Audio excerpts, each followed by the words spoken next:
Hello, friends, and welcome to the YouTube channel of TBL Education Private Limited. I'm Xavier Meneses from Mumbai. TBL Education helps you upskill yourself by adding a little bit of value every single day. आज हम equity के बारे में बात करने वाले हैं। अभी आपने हमारे प्राइमरी वीडियो में तो देखा ही होगा कि हमारे पहले मॉड्यूल में we're going to introduce you to various terms जिससे आपको पता चलेगा बिजनेस कैसे चलता है। बहुत सारे कॉम्प्लिकेटेड टर्म्स जो आपको पता रहने चाहिए बिकॉज बिजनेस की दुनिया बहुत कॉम्पिटिटिव है। लोग ऐसे नहीं सोचने वाले कि इस बंदे के पास एजुकेशन नहीं है तो मैं इससे अच्छे से बात करूंगा, मैं उसको सब एक्सप्लेन करूंगा। If you don't know about these terms आप बहुत सारे एक्सप्लॉइट हो जाओगे एंड एज अ रिजल्ट आपको पता होना चाहिए इक्विटी क्या है। आप ऑन द फ्लाई लर्न नहीं कर सकते। Before starting your startup, before getting into anything, आपको पता होना चाहिए इक्विटी क्या है बिकॉज ये आपके स्टार्टअप का बहुत जरूरी पार्ट रहेगा, आपके स्टार्टअप का कोर रहेगा ये। So this video is going to be very important for your future. First, what is equity? Equity क्या है?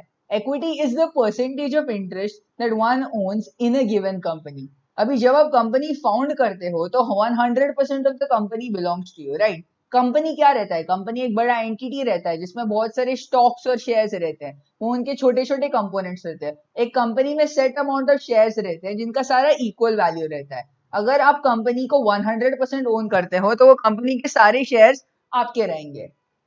Startups won't run by themselves, you need money, advice and support. तो अगर आपके पास कंपनी का 100% ownership है, इसका मतलब नहीं है कि अगर आपका कंपनी $10 बिलियन बनाएगा तो वो 10 बिलियन आपके आपके रहेंगे। Without startup investors, without a proper amount of support, your company won't even get 1 year. You need a lot of money, you need a lot of backing and that वो procure करने के लिए आपको investors चाहिए। अभी पहले few सालों के लिए आपका कंपनी तो it will be in the red, वो प्रॉफिट्स नहीं बनाएगा। आपका सारा पैसा बस ब्रिक्स एंड मोटर एस्टैब्लिश करने में हो जाएगा, बिल्ड करने में, point A to B starting line में पहुंचने में आपका सारा पैसा जाएगा। और even after you start running the race, जब आप दौड़ रहे हो तो 3 साल के लिए आप किधर रीच नहीं करने वाले हो, आपको बस कंटिन्यू करना पड़ता है, one step before the other, थोड़ा थोड़ा आगे। आपको बड़े से प्रॉफिट्स नहीं मिलने वाले, बट आपको उस टाइम में भी सपोर्ट चाहिए। अभी investors who have faith in your success can provide venture capital. अभी वेंचर कैपिटल एक बहुत इंपॉर्टेंट कंसेप्ट है, वो इक्विटी के हैंड इन हैंड जाता है। And venture capital is something that you will need and something that can help you a lot. Venture capital is the money paid for a certain share of your company's ownership, which can be very valuable in the future. तो अभी investors क्या करते हैं, आपके company का थोड़ा सा percentage वो बाय करते हैं और वो शेयर्स उनके पास रहते हैं। और फ्यूचर में वो लोग वो शेयर्स को बेच सकते हैं, वो लोग वो शेयर्स, उन लोग के पास बहुत सारे स्टॉक ऑप्शंस है जिसके बेसिस पे वो शेयर्स के साथ इंटरैक्ट कर सकते हैं और उन पे पैसा बना सकते हैं। Now venture capital is important why? For various reasons, और हम वो अभी इंस्पेक्ट करने वाले हैं। Now, why would investors provide venture capital? Suppose आप कॉन्फ्रेंस रूम में जाते हो, आप किसी को एक बड़ा सा पिच देते हो, बट आपके पास एक्चुअल तो कोई पैसा नहीं रहेगा, आपका सारा पैसा हायरिंग में गया होगा, बेसिक्स में गया होगा। सो इन्वेस्टर्स सोचेंगे मैं इस बंदे में क्यों इन्वेस्ट करूं, मुझे क्या पता है कि इसका फ्यूचर अच्छा रहेगा या बुरा रहेगा। एट द सेम टाइम अगर आपने billions and billions of dollars बनाए तो इन्वेस्टर्स को ऑब्वियसली उसका थोड़ा कंपोनेंट चाहिए। फ्यूचर में आप उनके कॉम्पिटिटर्स बन सकते हो, फ्यूचर में आप मार्केट को कॉम्पिटिटिव बना सकते हो, वो तो उनको नहीं चाहिए। तो जैसे ही बहुत सारे क्रिकेट टीम्स यंग प्लेयर्स को साइन करती हैं, वैसे ही कंपनीज बहुत सारे स्टार्टअप्स में इन्वेस्ट करते हैं। Now startup founders often strapped for cash and can offer no collateral. ये फार्मिंग जैसा नहीं है कि आप कोई मनी लेंडर के पास गए, कोई जमींदार के पास गए, आपने उनसे लोन लिया और उसने बोला कि तू 1 साल में ये लोन वापस नहीं पे करेगा तो मैं तेरा ट्रैक्टर ले लूंगा, मैं तेरा रिस्ट वॉच ले लूंगा। ऐसा कॉर्पोरेट वर्ल्ड में नहीं चलता है। आप कोई वो कंपनी स्टार्टअप ओनर्स को कोलैटरल नहीं दे सकते हो बिकॉज जो भी आपके पास है वो उनके वेल्थ का 0% भी वर्थ नहीं रहेगा। इसलिए अगर आप लोन्स भी ले रहे हैं तो फिर आपका काम नहीं चलने वाला है, आपका कंपनी से 3 या 4 साल के लिए प्रॉफिट्स नहीं बनेगा तो आप इंटरेस्ट कैसे पे कर लोगे। As a result venture capital is not investment in the past और in the present, it is the investment in the future, जो होने वाला है कल पे इन्वेस्टमेंट। वेंचर कैपिटल से क्या होता है, इन्वेस्टर्स आपको थोड़ा अमाउंट ऑफ पैसा आपके कंपनी के ओनरशिप के लिए देते हो। तो लेट्स से आपने उनको अपनी कंपनी का 50% दिया, वो शायद से आपको 50 लाख दे देंगे। वो 50 लाख यूज करके आप अपना कंपनी ग्रो करोगे और जैसे आपका कंपनी का वैल्यू ग्रो होता जाएगा, सपोज आपका कंपनी का वैल्यू अभी फिर फ्यूचर में 10 करोड़ हो जाएगा, उन लोग को वो 5 करोड़ का कंट्रोल मिलेगा। तो उनके लिए भी ल्यूक्रेटिव है, आपके लिए भी ल्यूक्रेटिव है। With their help you can go from point A to B, and by investing in you they can make a big portion of all the money that you will make. ना venture capital useful क्यों है? Because अगर company fail हो गया तो founders को कोई burden bear नहीं करना पड़ेगा। हाँ, आपकी जिंदगी के 4-5 साल तो चले जाएंगे, बट आपको ऐसा पूरा रिमेनिंग जिंदगी डेट में नहीं स्पेंड करना पड़ेगा। बट अगर आपका कंपनी सक्सीड हो गया तो फिर इन्वेस्टर्स को वो कंपनी का ओनरशिप रहेगा, कंट्रोल रहेगा। ये एक high risk high reward approach है। Once the company takes off, the investors are guaranteed a percentage of shares in its stock. Okay? तो फिर इसके बाद who gets equity? Because equity का ऑब्वियसली आपको स्प्लिट अप डिस्ट्रीब्यूशन करना है, right? और अभी इनमें 4 कैटेगरीज ऑफ लोग हैं जिनको इक्विटी के शेयर्स मिलता है। पहले तो को फाउंडर्स है। अभी को फाउंडर्स ये वर्ड का मतलब क्या है? जब मल्टीपल लोग एक कंपनी को साथ साथ एस्टैब्लिश करते हैं, उन लोगों को हम लोग को फाउंडर्स कहते हैं। हमारे प्रीवियस वीडियोस में तो आपने देखा ही होगा कि कैसे बहुत सारे कंपनीज 2-3 कॉलेज स्टूडेंट्स के साथ चालू हो गए, राइट? एक कॉलेज स्टूडेंट ने तो बाहर गया, सब लोग से बात किया, दूसरे ने वेबसाइट डिजाइन किया, तीसरे ने आइडिया एस्टैब्लिश किया, थोड़ा प्रोग्रामिंग किया, तो ये 3 लोग सपोज वो को फाउंडर्स रहेंगे। और अभी को founders are very important because startups का जर्नी को फाउंडर्स के साथ चालू होता है, but at the same time को फाउंडर्स के खुद के भी इंटरेस्ट है ना, वो लाइफ लॉन्ग के लिए दोस्तों नहीं रहेंगे, उन लोग के खुद के सर्कमस्टेंसेस है, खुद के एस्पिरेशंस है। Today times co-founders can stay for the entire duration of a company's run and sometimes they want to get out early. उन लोग अगर सपोज कंपनी में थोड़ा सा ज्यादा सक्सेस है तो उन लोग को अपना जो पैसा लेना है और निकल जाना है बिफोर कुछ रॉन्ग गया। अगर कंपनी फेल होने का लगने वाला है तो फिर भी वो लोग अपना पैसा लेना चाहते हैं और निकलना चाहते हैं बिफोर बहुत सारे इश्यूज हो गए, बिफोर वो अपना पैसा लूज करेंगे। इसलिए को फाउंडर्स के टाइम पे फ्रीक्वेंटली ऐसे ना इक्विटी आपको स्प्लिट करना पड़ता है बिकॉज उन लोग को निकलना है, वो आपके साथ नहीं रहने वाले। Now they split the equity based on 3 methods.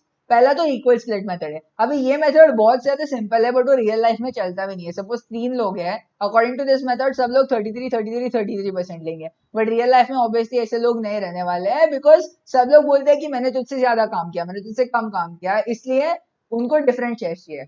This brings us to the second version, negotiation splits. Negotiation splits में क्या है? आप सपोज ये 3 फाउंडर्स है जो हम लोग ने उनके बारे में बात किया हमारे एग्जांपल में, वो टेबल पे बैठ जाते हैं और वो बोलते हैं कि मैंने ये सारा कंट्रीब्यूट किया है, इसलिए मुझे लगता है कि मुझे और मिलना चाहिए, हमारी कंपनी का फ्यूचर इसमें, इसलिए मुझे लगता है मुझे मिलना चाहिए। Now negotiation splits are the most common method, but इनमें भी issues है because it is based more on your argument skills than on your actual contributions, and a lot of people could end up suffering because of it, because आपको पता नहीं कि जो वो दूसरा पर्सन बोल रहा है वो सच है, उनके स्पेकुलेशंस राइट है कि नहीं। Because startups are fundamentally an uncertain business ना, अगर आपको सब पता होता था तो फिर स्टार्टअप्स दुनिया में सारे लोग कर लेते थे, सारे लोग सक्सेड हो जाते थे। और तीसरा मेथड है कंट्रीब्यूशन बेस्ड स्प्लिट्स। आप फ्यूचर के बारे में मत सोचो, अभी आप प्रेजेंट के बारे में सोचोगे। लेट्स से 3 फाउंडर्स में एक आदमी ने तो आइडिया कम अप किया और अभी उसने कुछ नहीं किया, आइडिया उन लोग ने डिवाइस किया, फिर वो बस बैठ गए। अभी दूसरा पर्सन एक्चुअली जाता है, दिन में 4 या 5 घंटे लोगों से बात करता है, कनेक्शन एस्टैब्लिश करता है। और तीसरा पर्सन पूरा दिन ऑनलाइन रहता है, वो वेबसाइट बनाता है, सोशल मीडिया पे एडवर्टाइज करता है, आपकी कंपनी को पॉपुलर बनाता है। तो ऑब्वियसली सबसे ज्यादा शेयर किसको मिलेगा? तीसरे पर्सन को मिलेगा, राइट? बिकॉज उन लोग ने एक्चुअली वो एफर्ट डाले, तो इसको कंट्रीब्यूशन बेस्ड स्प्लिट्स कहते हैं। सेकंड कैटेगरी क्या है? Advisors, people who offer their advice and expertise guiding you forward. अब ये एडवाइजर्स लीगल एजेंट्स या अटॉर्नीज जैसे हैं, आप उनको हायर करते हो और वो लोग आपको एडवाइस देते हैं, आपको कौन से कंपनीज के पास जाना है, आपको अपना कंपनी कौन से डायरेक्शन में लेना है, और इनका एडवाइस बहुत वैल्यूएबल रहता है। They get 0.5 to 1% equity. अभी एडवाइजर्स बहुत इंटरेस्टिंग है बिकॉज एक कंपनी के पास नॉर्मली एक एडवाइजर नहीं रहता है, मल्टीपल एडवाइजर्स रहते हैं। सो जनरली आपका ऐसा नहीं है कि बस 0.5% इक्विटी का सम टोटल एक एडवाइजर को जाएगा, आपको एटलीस्ट एक थोड़ा सा अलॉटमेंट रखना पड़ेगा, लेट्स से 10 या 15%, जिसके बेसिस पे सारे एडवाइजर्स को थोड़ा बहुत इक्विटी मिल जाएगा। अभी थर्ड कैटेगरी सबसे इंपॉर्टेंट कैटेगरी है, investors. Investors wear great risk and reap great rewards, तो generally get a huge share. अभी ऑब्वियसली इन्वेस्टर्स ने आपकी कंपनी में इतना सारा डाला है तो उनको रिवॉर्ड्स तो चाहिए होंगे। अभी इन्वेस्टर्स में भी बहुत सब कैटेगरीज है, तो जब हम इन्वेस्टर्स के बारे में बात कर रहे हैं, मेरा मतलब क्या है, जो लोग कॉर्पोरेट ऑफिस में बैठते हैं, जो लोग बड़े कंपनीज के सीईओज रहते हैं, वो जो आप में इन्वेस्ट करेंगे, मैं वो इन्वेस्टर्स की बात करूँ बिकॉज वो सबसे इंपॉर्टेंट है। बट बहुत सारे अदर इन्वेस्टर्स भी है जो कम इंपॉर्टेंट है बट जिनका कंट्रीब्यूशन भी है। लेट्स से आपके फैमिली मेंबर ने आपकी कंपनी में थोड़ा पैसा डाल दिया तो आपको उनको भी शेयर देना पड़ेगा, बिकॉज विदाउट इन्वेस्टर्स जो company would be nothing. They might not do any thinking, they might not provide anything in terms of actual advice, but even the capital that they provide is a huge loss for them and obviously उनको उसके लिए reimburse करना होगा, right? A big step in the startup establishment is negotiating equity shares with investors. ना भी 90% of startups fail, ये हम लोग ने establish कर लिया, मैंने आपको बोल दिया है ये। तो फिर what makes your startup special? Investors know that they will lose money on a lot of startups. As a result, what they do is वो लोग startups का बहुत बड़ा शेयर कंट्रोल करने का ट्राई करते हैं. वो लोग बोलते हैं कि हम लोग को तुम्हारे कंपनी में कॉन्फिडेंस नहीं है, अगर तुम लोग को फिर भी डील क्लोज करना है तो हम लोग को 50% से ज्यादा या शायद से इवन 60% या 90% कंट्रोल देना पड़ेगा. अभी ये ऑब्वियसली आपके लिए बहुत प्रॉब्लमेटिक है, बिकॉज अगर आपका कंपनी सक्सीड भी हो गया तो आपको ज्यादा पैसा नहीं मिलने वाला है. जब आप एक कंपनी को एप्लीकेशन भेजते हो, जब आप उनसे टॉक्स ओपन करते हो, दो एस्टिमेट्स रहते हैं. एक तो आपका एस्टिमेट कि मेरा कंपनी का वैल्यू ये है, और दूसरा कंपनी का एस्टिमेट कि आपका कंपनी का वैल्यू फ्यूचर में ये होने वाले. Neither estimate is right. You will probably end up overestimating your own potential. The company will end up underestimating it because दोनों का vested agenda है. तो एंडिंग में क्या होता है, दोनों बैठ जाते हैं, बात करते हैं, नेगोशिएट करते हैं और उसके बेसिस पे आपको एक कंक्लूजन मिलता है. If this conclusion, if this resolution आपके फेवर में नहीं है तो आप फ्यूचर में बहुत पैसा लूज करने वाले हो, no matter how hard you work. So think about the company that you partner up with. Fourthly, employees. अभी थोड़े employees agree to take a lower starting wage in exchange for equity. जब आप startup चालू करते हो, आप कौन हो? You are nobody. You don't have anything apart from big dreams and a promise for the future. तो एम्प्लॉइज नॉर्मल जॉब छोड़ के आपके साथ क्यों काम करेंगे? उनमें होप तो रहेगा होगा ना कि आपके कंपनी में कुछ वैल्यू है, कि फ्यूचर में मुझे कुछ एडवांटेज है. आप उनको वेजेस तो नहीं पे कर सकते हो, बिकॉज आपके पास खुद को पे करने के लिए वेजेस नहीं रहेंगे. आपका कंपनी रेड में रहने वाला है, प्रॉफिट्स नहीं होने वाले, तो फिर आप क्या करने वाले हो? जब एम्प्लॉइज आते हैं, आप उनको एक इक्विटी का शेयर दे देते हो, फिर वो लोग लोअर स्टार्टिंग वेजेस ले लेते हैं. वो लोग बोलते हैं कि तुम मुझे स्ट्रेट अप इतना सैलरी मत दो, बिकॉज मुझे कंपनी में शेयर मिल जाएगा.